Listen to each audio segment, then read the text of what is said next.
And you notice the top one here is Indo-European, and then we have Asians, Mongol race, they called it at the time. Going down here to number 6, which is an African, a black African. And then notice number 7, then you start the primates. These first 6 pictures here are of human races. These next ones are primate species.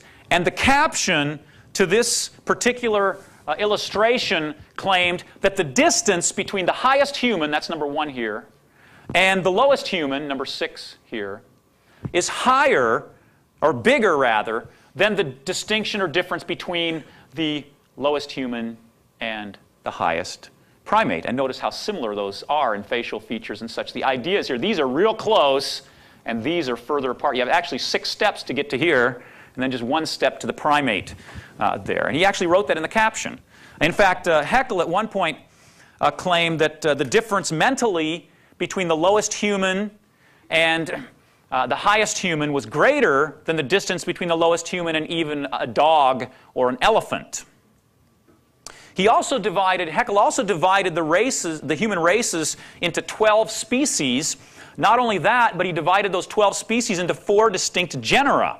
So that's how inegalitarian he was in his racial scheme. And this is not totally unusual. Haeckel was extremely influential, for one thing, and won a lot of people over to his ideas. But there were many Darwinists preaching similarly this racial inegalitarianism.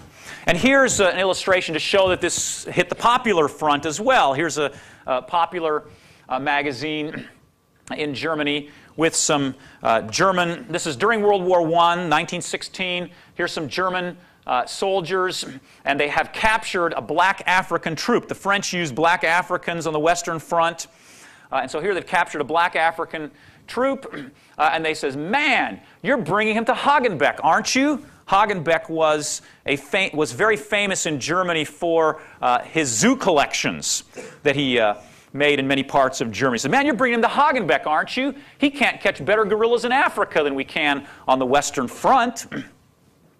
And so again, we see the dehumanizing aspect here of this inegalitarianism as it's being practiced. And it's being practiced both relating to the races, but also toward individuals within a particular society. Okay?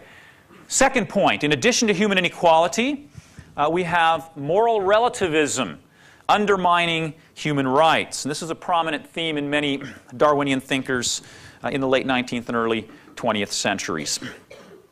Darwin himself admitted that this was a consequence of his own views. In his autobiography, he wrote that one, quote, "can have for his rule of life, as far as I can see, only to follow those impulses and instincts which are the strongest or which seem to him the best ones."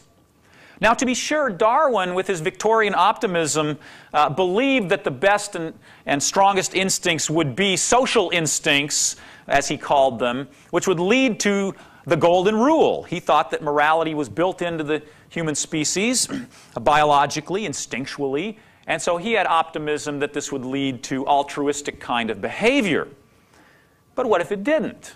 What if someone had different instincts? He basically didn't have any leverage morally to tell them that, that was good or that was bad. It's just follow the instincts which are strongest and seem the best ones. This was not an uncommon idea once again. A famous philosopher at the University of Vienna named Friedrich Jodl, who edited the International Journal of Ethics, a very prominent journal in his field. So he's an internationally renowned ethicist. Likewise argued in an essay that because of Darwinism, morality was relative and changed over time, and therefore argued we needed to reform morality, and argued we needed social reform as a result of that. There are quite a number of thinkers, in fact, who argued against universal human rights based on Darwinian ideology. Okay, that's my second point. My third point is the animal ancestry of humans was another key issue that was going to have big ethical implications relating to human life. Darwin argued that the difference between humans and their primate ancestors was a matter of degree, not of kind. It was, to use his words, he said it's a quantitative difference, not a qualitative difference. So this blurs the distinction then between humans and animals. And so you have here a picture that's in one of Ernst Haeckel's books. Again, Haeckel plays a pretty prominent role in my study since he was the leading Darwinist in Germany and wrote a lot of best-selling works. In his 1911 edition of the same work that I pulled that frontispiece out of earlier, he has a piece here that shows an alleged missing link, rather, of humans. So you see the sort of facial features there looking sort of half primate, half human there.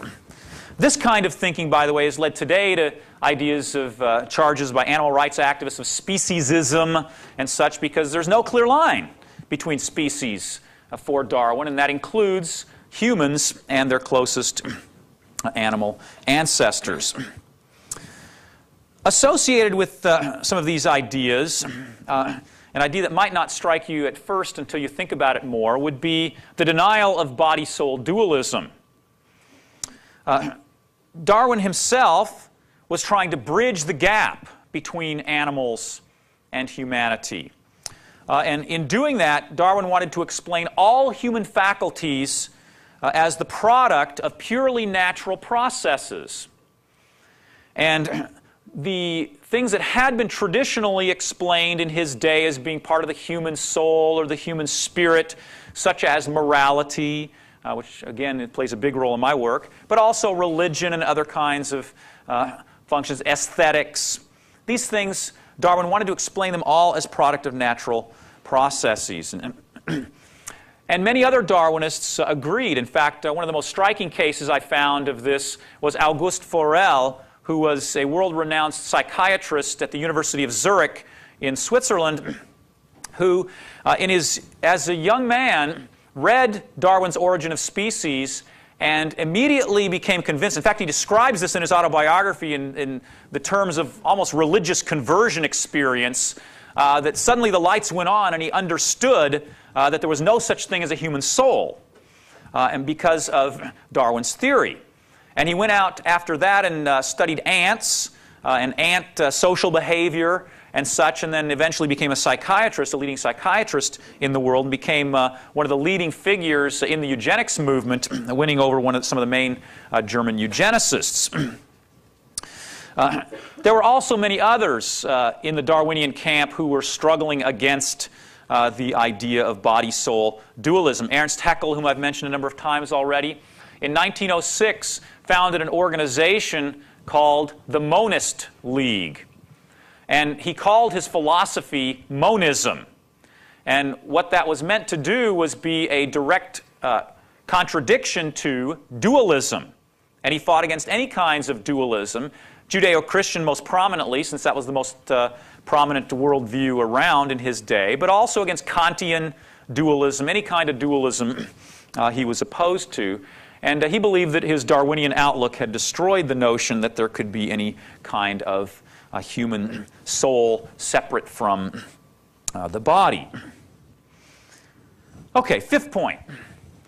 The human struggle for existence. This was another key aspect of Darwinian thinking that was going to have big implications for the value of human life. Darwin had explained that as organisms multiply, they multiply far faster than they can survive. And this imbalance, which was based on Malthus' population principle, Malthus had been a thinker who had posed a problem of the superfecundity, or the over-reproduction of species, and Malthus focused specifically on humans. Darwin got his idea about struggle for existence and natural selection while reading Malthus, and then had to explain this situation where you have all these organisms being produced but not reaching reproductive age, which means there's mass death taking place throughout the biological world. And Malthus, of course, was specifically talking about human society, so certainly this is applying to humans as well. Now, this idea of the human struggle for existence, competition for scarce resources, because there's more people reproducing than can possibly exist according to Malthus, and then also according to Darwin, could also take place on two levels, just like the inequality issue. it can take place, the struggle for existence can take place within a society. So people within a society, individuals, are having to struggle among themselves and have scarce resources. So the way this worked itself out, here's a eugenics poster from Germany. I think this was done during the Nazi period, in fact, and the title of it is The Threat of the Subhuman.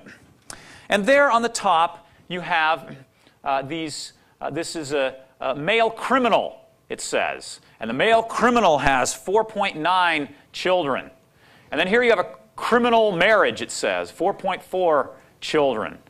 Then here you have in this middle diagram, you have parents with children in special education.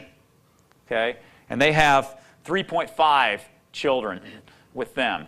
And then down here you have the average German family. And they're having 2.2 children. Then here you have an academic family. And they only have 1.9 children. And the lesson is that in this struggle for existence, the wrong people are winning out.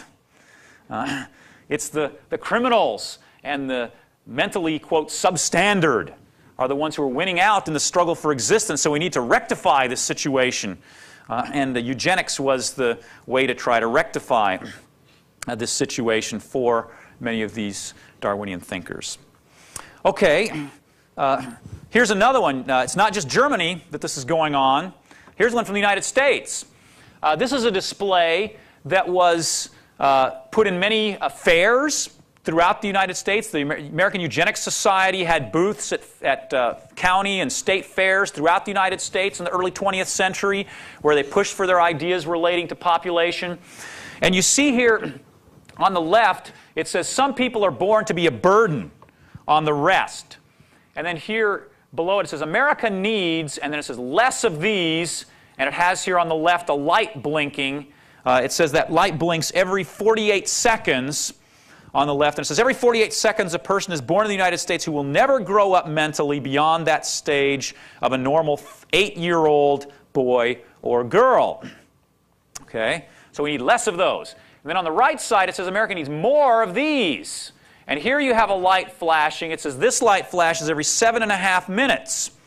It says every 7.5 minutes, a high-grade person is born in the United States who will have ability to do creative work and be fit for leadership. About 4% of all Americans come within this class. Now notice the disparity here. Okay, on the left you have every 48 seconds. Here it's only every 7.5 minutes. Again, this is designed to generate your fears of human degeneration that's going to take place because more of these, quote, unfit people are being born than of the so-called fit. Okay, so again, a similar kind of idea. Notice again the inegalitarianism here, which we already talked about earlier. People being a burden on the right, trying to figure out how to correct these kind of problems that they have. Okay, so that's how the human struggle for existence would take place within society. But then human struggle for existence also takes place between societies. Here's a diagram from a book by a man named Friedrich Helwald, who was a prominent German ethnologist who wrote a book called The History of Culture. This is from the 4th edition in 1896. His first edition was in the 1870s. And he was highly regarded by his colleagues, but his whole account of the history of culture is an attempt to try to show how the Darwinian struggle for existence applies to human history. And this he gives as one example, and he says in the text that this is an example of the human struggle for existence. The Spaniards up here are letting their dogs loose on the American Indians, and Helwald says this is just a natural process that takes place. It's just part of the human struggle for existence. And so, thus, justifies this kind of scene as he depicts it here. Now, Helwald was not the only one to put forward ideas similar to this. In fact, Darwin himself put forward ideas about racial extermination. Darwin wrote to a colleague saying that, quote, the more civilized so-called Caucasian races have beaten the Turkish hollow in the struggle for existence. Looking to the world at no very distant date, what an endless number of the lower races will have been eliminated by the higher civilized races throughout the world.